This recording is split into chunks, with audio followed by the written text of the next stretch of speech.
अच्छा जी, अस्सलाम वालेकुम। आज हम पढ़ने वाले हैं थ्योरम 25.4। हमारे पास लिखा हुआ है, two chords of a circle are congruent then they are equidistant from the centre, prove it. यहाँ बात सर्कल की है, तो हम पहले सर्कल हमने ड्रॉ कर लिया। इसके बाद हमने बताया कि दो कॉर्ड हैं, पहला कॉर्ड हमने ये बनाया, दूसरा कॉर्ड हमने ये बनाया, और हमें बताना है कि ये जो दोनों कॉर्ड्स हैं वो ये बात तो पता है कि दोनों कॉर्ड आपस में क्या है, कॉन्ग्रेंट है, मतलब सेम है।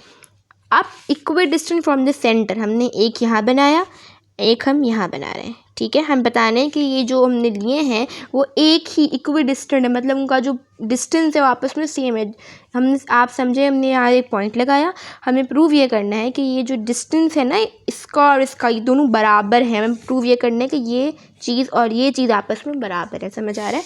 यहाँ हमने लिखा AB, हम नाम दे रहे हैं इसको, यहाँ हमने इसको लिखा CD, तो हमने बीच को हम नाम दे दिया O, और हमने इसको नाम दिया F का, इसको नाम दिया E का। आप अपनी मर्जी से इसको नाम वगैरह दे सकते हैं। गिवन हमारे पास, पहले लिख लें, इसका गिवन लिख लेते हैं। गिवन है a circle with centre O। आपको समझो यही चीज़ जो है ना, जो आपके पास दी हुई, आपको वही चीज़ लिखनी है जो आपने बनाया। A circle with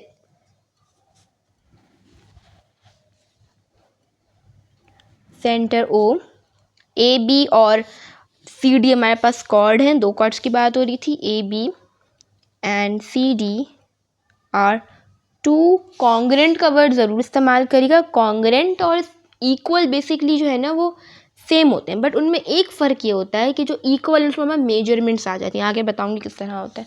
are two congruent chord. अब मैं ऐसे, जो हम ये वाली मैंने बात लिखी, मैं इसको ऐसे भी लिख सकती हूँ, that AB is equal to CD। सही है। ऑल्सो OE, ये जो लाइन है ये परपेंडिकुलर है CD पे, तो मतलब ये आपस में कैसा एंगल बना रहे हैं, राइट एंगल बना रहे हैं, ठीक है, राइट एंगल बना रहे हैं। OE इस पर, ये साइन होता है परपेंडिकुलर का। आप चाहो तो परपेंडिकुलर लिखो, वरना साइन बना लो। Is perpendicular to AB, sorry OE तो CD हो जाएगा, CD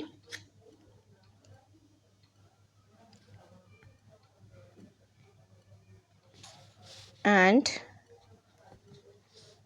OE CD हो गया। अब OF की बारी है, and OF is perpendicular to AB। सही है यहाँ तक। अब हम बताएंगे कि हमने प्रूफ क्या करना है। मैंने पहले ही बताया था, हमें प्रूफ ये करना है कि ये और ये आपस में बराबर हैं कि नहीं है। To proof OE is congruent to OF। सही जी। अब कंस्ट्रक्शन की बारी है। कंस्ट्रक्शन हम ये करेंगे कि हम इस सर्कल के अंदर दो ट्रायंगल्स बनाएंगे। एक हमने यहाँ पे बनाना है और एक हमने यहाँ पे बना लेना है। सही है जी। हमने ये बना लिया। हम लिख दो, आप इसको चाहो तो यूँ लिख दो, ज्वाइन O2C, या आप यूँ भी लिख सकते हो that join COE, sorry draw COE, या ड्रॉ AOF, या आप यूँ लिख दो join O2C and O2A।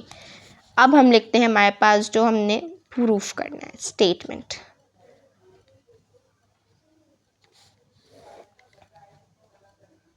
And reason.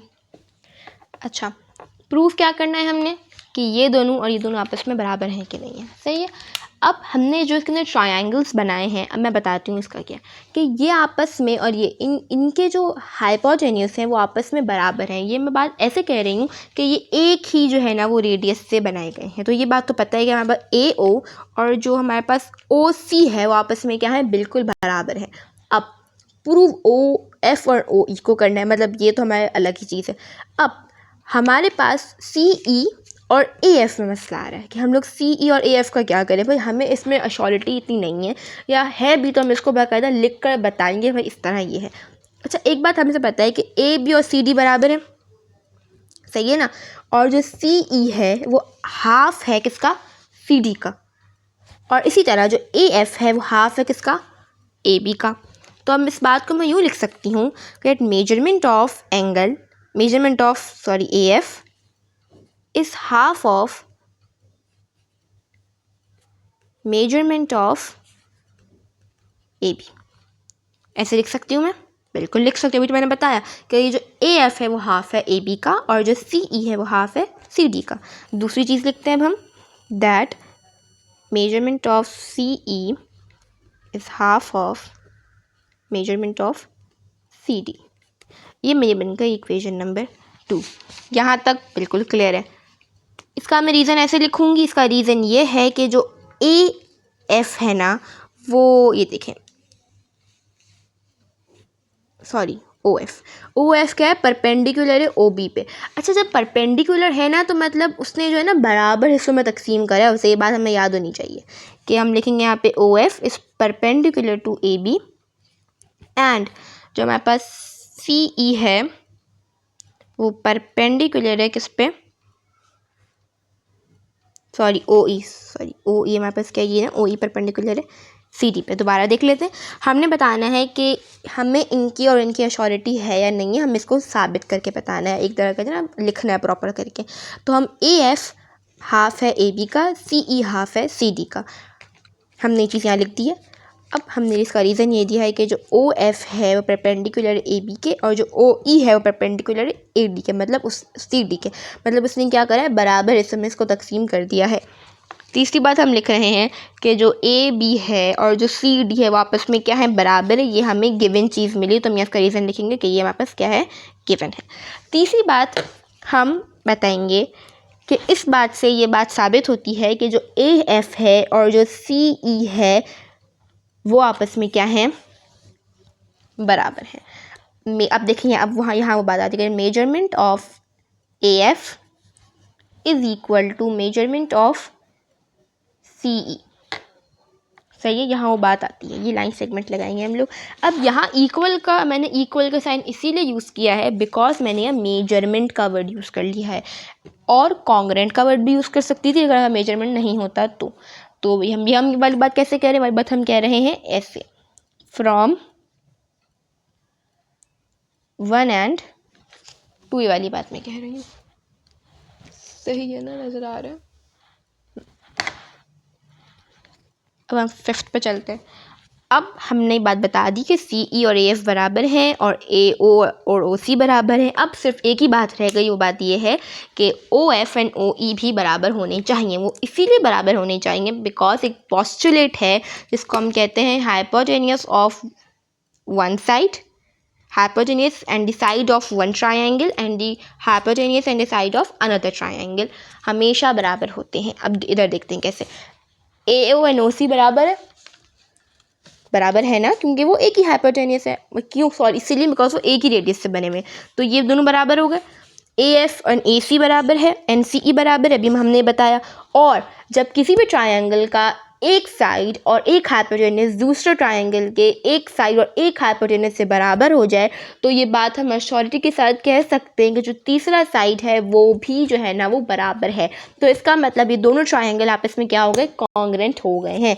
Theorem हमारे यहाँ प्रूव होता है, बट अब इसको हम लिख कर भी बताएंगे। किस तरह बताएंगे, प्रूव हम इसको वो कर लेंगे, कंपेयर करेंगे। That in triangle A O F कह लो आप लोग, ए ओ एफ, ये कंपैरिजन करें, ठीक है, एंड सी ओ ई, ठीक है। पहला हम लिखेंगे, पहला हमारे पास क्या है, दैट ओ ए एंड ओ सी हमारे पास जो है ना वो आपस में क्या है, कॉन्ग्रेंट है, बिकॉज एक ही radius of the same circle है। रेडियाई ऑफ द, मतलब रेडियस का प्लूरल है radii, radii of the same circle. दूसरी बात हम क्या लिखेंगे, हम दूसरी बात ये लिखेंगे कि ये जो अभी हमने यहाँ प्रूफ किया है ए एफ एंड सी ई बराबर है, वो ऐसे बराबर है। तो ए ई एंड ए एफ आपस में क्या है, सॉरी ए एफ है ये, एंड ये हमारे पास है सी ई। ओके, ये बात हमने लिखी। अब हमने ये लिखेंगे प्रूव्ड, अब हमने ये पहले प्रूव्ड कर दिया है।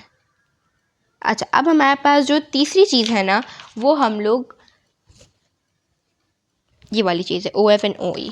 नंबर 7 पॉइंट लिखेंगे कि इस बात से बात प्रूव होती है कि जब किसी भी ट्रायंगल का एक साइड और एक हाइपोटेनस दूसरे ट्रायंगल के साइड और हाइपोटेनस से बराबर हो, मतलब वो ट्रायंगल जो है ना वो ये वाले पोस्टुलेट पे पूरा उतरता है, height and hypotenuse and the side of one triangle and the hypotenuse and the side of the triangle। तो हम यहाँ लिखेंगे दैट ट्रायंगल AOF आपस में कॉन्ग्रेंट है ट्रायंगल COE के। सही है जी। लास्ट पॉइंट ये लिखेंगे कि हमने जो बेसिकली प्रूफ करना था ये वाली चीज़ कि जो हमारे पास OF है और जो OE है वो आपस में क्या हो गए हैं, कॉन्ग्रेंट हो गए हैं, बिकॉज अभी हमने प्रूफ किया by the congruence of the triangle. इस पोस्टुलेट की वजह से ट्रायंगल आपस में कॉन्ग्रेंस हो गए, कॉन्ग्रेंट हो गए। जब ट्रायंगल आपस में कॉन्ग्रेंट हो गए तो हम यहाँ लिखेंगे by the congruence of the triangles. और यहाँ वाला जो थ्योरम है वो होता है कंप्लीट और प्रूफ्ड।